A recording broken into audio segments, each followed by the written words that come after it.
O evangelho de hoje nos apresenta uma série de parábolas que Jesus contou para transmitir ensinamentos sobre o reino de Deus. Essas parábolas nos mostram que o reino, embora possa começar pequeno e aparentemente insignificante, crescerá e se tornará grande, oferecendo abrigo, transformação e sustento a todos que procuram refúgio nele. Na cultura, na história, vamos expressar, levando a palavra de Deus em todo lugar. Vamos lá, fazer e ressoar, ressoar a palavra de Deus em todo lugar. Fazer e ressoar, ressoar a palavra de Deus em todo lugar. Saudações, queridos irmãos e irmãs, bem-vindos ao canal do Padre Tinaca. Eu me chamo Tinaca Justin Berry, o padre da Congregação dos Oblatos de São José, e neste domingo, 16º domingo do tempo comum, trazemos ao vosso redor a reflexão dominical com os leigos, a nossa atividade semanal para esclarecer e explicar o Evangelho, para que todos possam ter um bom conhecimento dele. E comigo nesta vez está o nosso convidado, o Marco Ferão. Seja bem-vindo ao canal do Padre Tinaca. Olá, Padre Chinaca. É um prazer estar novamente aqui com você no seu canal, falando sobre a palavra de Deus. Hoje a gente dará início à Semana das Parábolas, né? As passagens das parábolas de Jesus nessa semana e nas próximas, né? Então são textos bem significativos e de grande importância para o nosso desenvolvimento espiritual. Espero que todos vocês que estão nos acompanhando gostem desse vídeo que foi feito com bastante carinho. Iniciemos em nome do Pai, do Filho e do Espírito Santo. Amém. Amém.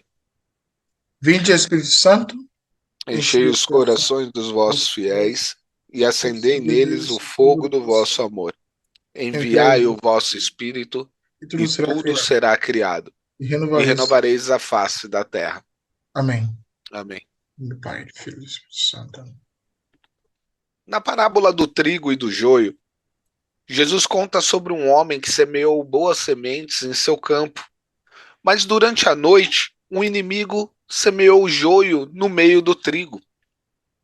Quando os servos perceberam o joio, eles questionaram se deveriam arrancá-lo, mas o dono do campo instruiu que o trigo e o joio deveriam crescer juntos até a colheita, quando então seriam separados.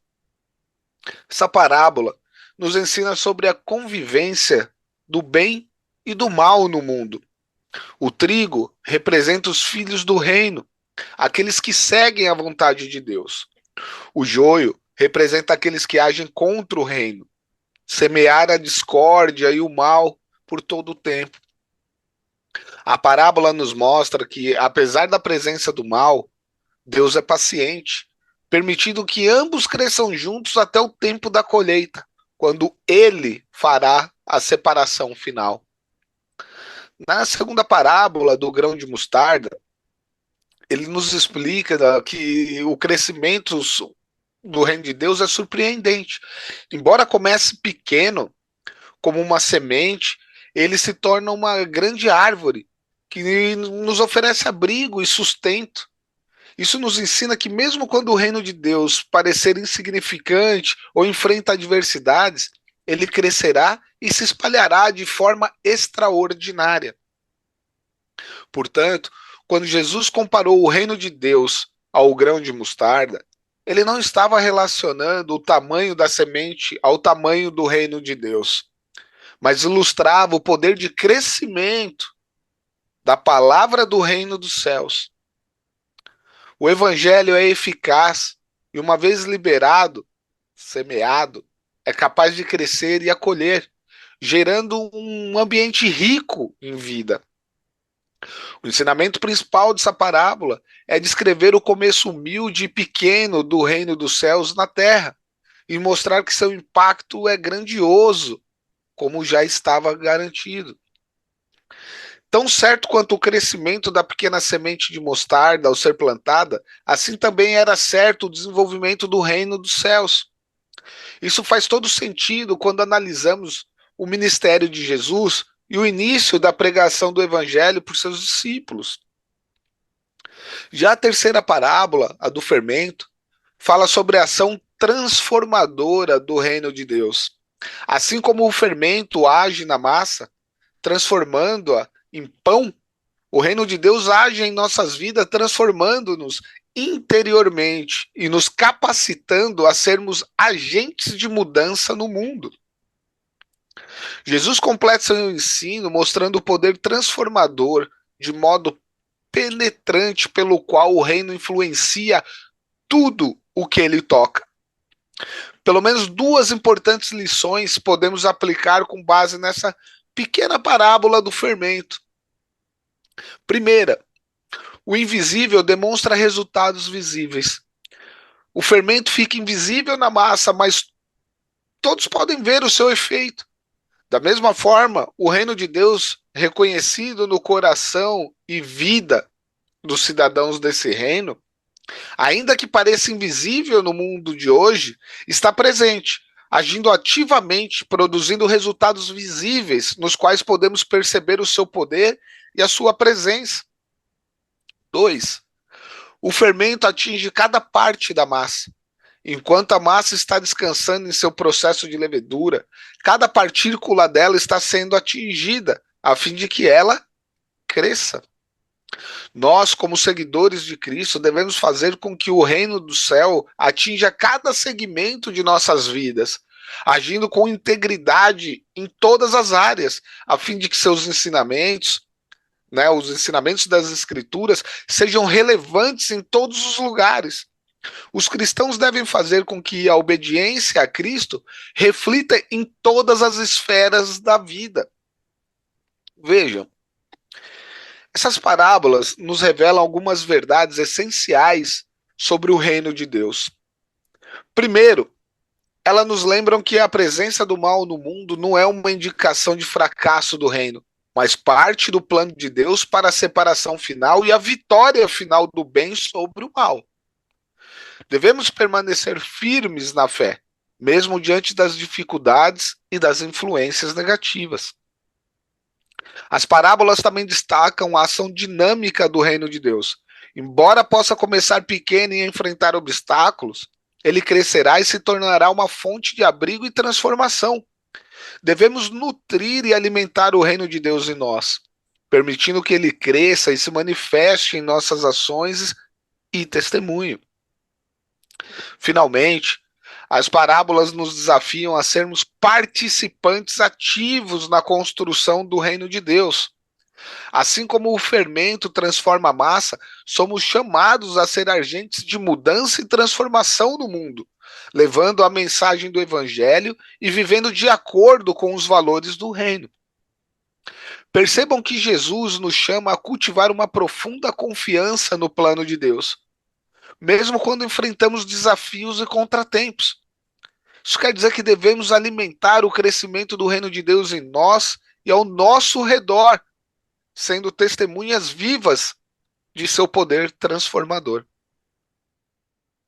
Obrigado por essa partilha, Marco.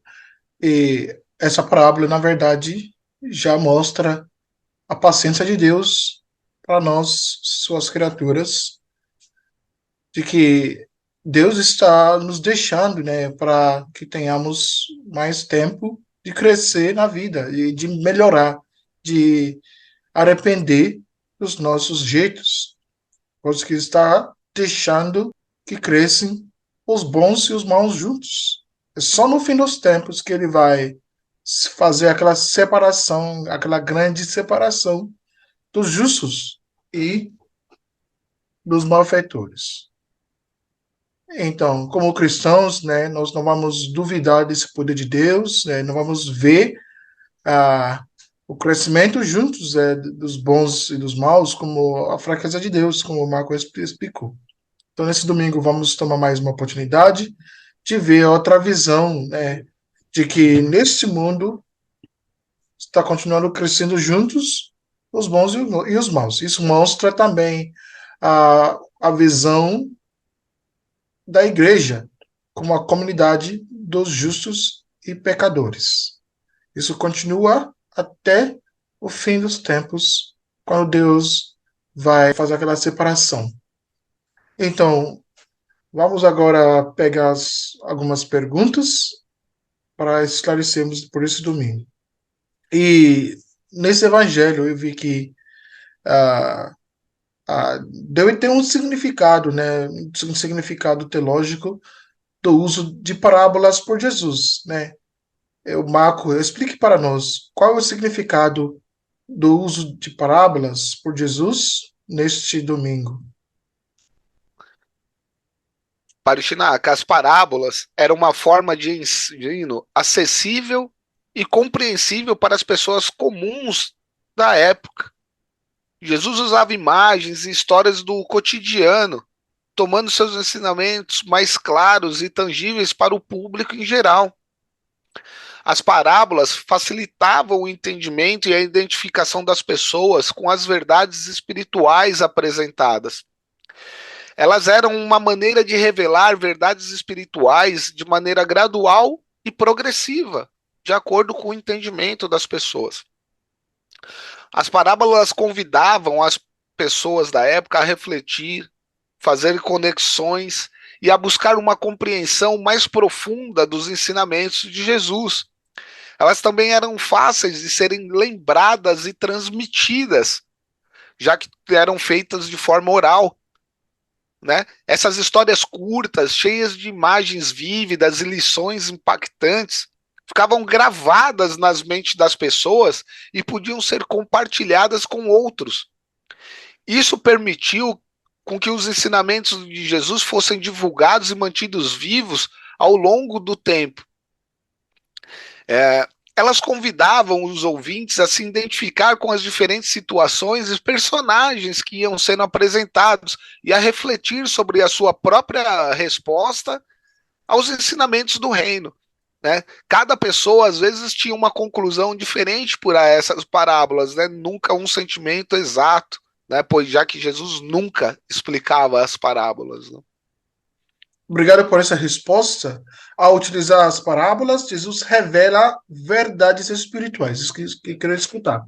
Verdades espirituais sobre o reino de Deus de uma forma acessível e significativa, permitindo que seus seguidores ponderem e descubram as riquezas escondidas do seu reino. Bom, tem outra pergunta aqui da importância do tema de coexistência do bem e do mal, porque já falei aqui muitas vezes da coexistência do bem e do mal no reino de Deus, conforme é ensinado por Jesus, tá? E qual a importância, né? Porque a gente pode pensar como é que vamos deixar o bem e os maus, né, coexistir, né, no mesmo tempo. Explique para nós, Marco. As parábolas de Jesus frequentemente abordam a dualidade do bem e do mal, né? E isso reflete a realidade da existência humana e a batalha espiritual entre as forças do bem e do mal. Essas parábolas nos ensinam importantes lições sobre o papel e a importância tanto do bem quanto do mal em nossas vidas, né? E existem alguns pontos chaves, né, como o reconhecimento da realidade do mal. Essas parábolas nos lembram da existência do mal do mundo. Elas nos alertam para a presença do pecado, da injustiça, da corrupção e de tudo que se opõe à vontade de Deus. Reconhecer a realidade do mal é essencial para combater suas influências negativas e buscar a própria redenção. Discernir entre o bem e o mal, as parábolas nos convidam a desenvolver o discernimento espiritual para distinguir entre o bem e o mal. Elas nos mostram que nem tudo é o que parece e que as aparências elas podem nos enganar. Devemos ser cautelosos e sábios em nossas escolhas, discernindo entre o que é bom e edificante e o que é prejudicial. Né? E o próprio combate espiritual, As parábolas nos recordam que há uma batalha espiritual em curso entre as forças do bem e do mal. Essa batalha, ela se desenrola tanto dentro de nós mesmos, quanto no mundo ao nosso redor. Devemos estar preparados para resistir às tentações e influências do mal, confiando no poder de Deus para vencer essa batalha. E a vitória do bem sobre o mal, né? Como a gente estava falando, embora as parábolas destaquem a existência do mal, elas também nos lembram da vitória final do bem. O reino de Deus é mais poderoso do que qualquer força maligna. E a justiça divina prevalecerá no fim dos tempos. Nossa esperança está na redenção e na restauração que Deus trará. Isso é promessa divina, inclusive, né? E essas parábolas, elas também fazem um chamado à própria transformação, né? Elas nos desafiam a buscar transformação pessoal e trabalhar para transformar o mundo ao nosso redor, né? Somos chamados a combater o mal com o bem, a vencer o ódio com o amor, a injustiça com justiça e a escuridão com a luz. Devemos ser agentes de mudança e promover a construção do reino de Deus aqui na Terra. Esses são os maiores significados das influências entre bem e mal que Jesus expõe nessas parábolas. Muito obrigado. Na nossa construção do reino de Deus aqui na Terra, devemos saber que o reino de Deus é uma realidade presente, mas ainda incompleta, né? Em E construção. Jesus revela que até o fim dos tempos, o bem e o mal coexistirão na sociedade e na igreja, né? E que essa realidade exige paciência, perseverança e discernimento por parte dos seguidores de Cristo, que são chamados a discernir a vontade de Deus e a resistir às influências negativas do mal, enquanto trabalham para expandir esse mesmo o mesmo reino de Deus. Muito obrigado por sua resposta. A terceira pergunta. Como a ideia de crescimento gradual do reino dos céus, exemplificado nas parábolas, né, do grão de mostarda e do fermento, se aplica à vida cristã e à missão da igreja? Excelente pergunta, Padre Chinaka. Veja, essas parábolas, elas destacam a ação constante e discreta do reino de Deus. Assim como o grão de mostarda cresce gradualmente e o fermento age silenciosamente na massa, o reino se manifesta por meio de ações cotidianas consistentes.